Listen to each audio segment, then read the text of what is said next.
Hello everyone! Ayan, kumusta po sa inyong lahat? And for today's video ay samahan niyo po ako magluto nitong ating isa na namang napakasarap na ulam. Walang iba kundi itong ating pork humba. And syempre gagamit po tayo dyan ng bulaklak ng saging at pritong saging na saba. So tara na guys at samahan niyo po ako magluto and enjoy watching po. Ayan. So sa ating kawali magpainit tayo at maglagay tayo ng cooking oil. Ayan. At pagkatapos iprito natin dyan yung ating saging na saba. So gumamit lang po ako ng 4 na piraso and then slice ko lang ng sa isang saging na saba, 3 slice ko lang. Ayan, pakaprito natin. Ayan, hintayin lang natin mag golden brown.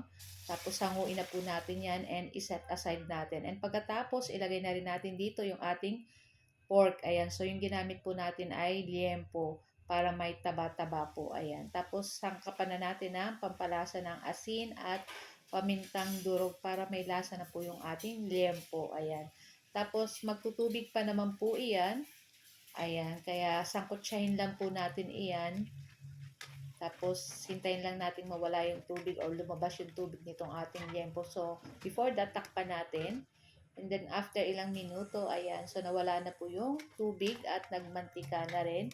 At syempre may dati naman na po yung mantika sa pinagpritusan natin ng ating saging na saba.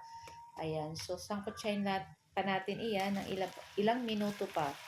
Tapos, after nyan, ayan, igilid na po natin at magigisa na rin po tayo nitong ating bawang at sibuyas. Ayan, so, medyo dami-damihan nyo na lang po ng sibuyas or bawang para mas masarap po. Ayan. Tapos, ayan, igisa na po natin dyan yung ating bawang at sibuyas. Tapos, hintayin natin lumabas yung bango or yung aroma nitong ating sibuyas at bawang. At tapos pwede na rin po natin isama dyan yung ating liempo. Ayan, para kasabay na ng ating bawang at sibuyas. Ayan. Sobrang bango nito habang ginagawa ko itong ating video ay naaalala ko pa yung amoy nitong ating ginigisang bawang sibuyas at nitong ating liempo.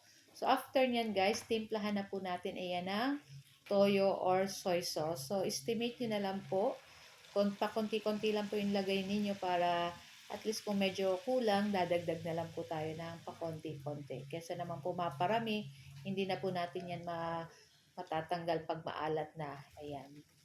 So, naglagay rin po ako ng oyster sauce para mas masarap. Ayan. Then, halu-haluin lang po natin iyan. Pagkatas, maglagay tayo ng pamintang buo. Ayan. Medyo marami-rami ilalagay po natin. And then, maglalagay pa rin po tayo ng pamintang durog. Siyempre, masarap po sa pork humba ay medyo marami po ang paminta. Ayan. And after nyan, gagamit tayo ng black beans na isang sachet na maliit lang po. So, tinanggal lang natin yung sabaw at maalat po yan. Tapos, maglagay na tayo ng Sprite. So, yung nilagay natin Sprite ay 12 ounce. Ayan, hindi ko na lang inubos lahat. May konting tira. Tapos, ayan, at syempre, pag sinabi pong pork humba, syempre matamis po iyan. Kaya maglalagay tayo ng sugar. So, estimate nyo na lang po, tikman-tikman nyo kung tama na ang lasa ng tamis sa inyo at kung matabang pa, dagdag na lang po. Tapos, ayan, lulutuin lang po natin itong ating, nagdagdag pala ako ng konting toyo. Tapos, takpan lang po natin, lutuin natin ng mga ilang minuto. Ayan, hintay natin mag-reduce yung sabaw ng ating pork humba. Tapos, syempre, check lang po kung malambot na yung ating mga pork.